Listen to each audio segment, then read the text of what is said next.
Hello friends, in this series I will be covering the evaluation of student examination using computers. I have taken up this work as a part of my PhD research work, and I will be releasing a series of videos which will cover the technicalities that we have covered and the research that we have performed. I will also be mentioning the papers that I have written so that in case you are interested you can read them in detail. So starting from the practical examination, generally we conduct a viva voce and practical examination for the computer science subjects at the end of the semester. And in this examination, we check the knowledge of the students with respect to programming, their theoretical as well as programming based knowledge. So we have designed in this research work, I have designed a system that can do it automatically without the teacher intervention.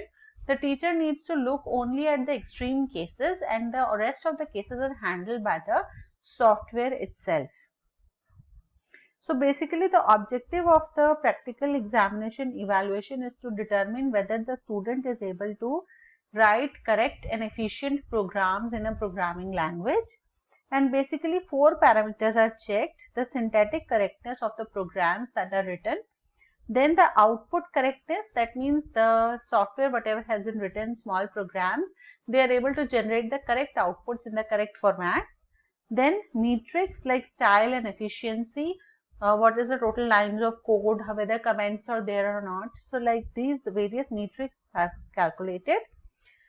And then we have introduced a new step, which is the similarity of the logic to the model program, in order to identify the cases in which the student may match the outputs also, metrics also, but we are also checking the structure of the program, that whether it is near to the model program or it is different, so that we can identify the unique cases in the student programming and we can award them for better programming expertise, and likewise we can penalize them in case they are using wrong means for writing the programs. So similarity of the logic to the model program, this is a new step. It is based on the program dependency graphs, which I will be discussing in the subsequent videos. So in this video I am signing off, and in the next video I will be discussing the overall scheme for the practical evaluation that we have followed.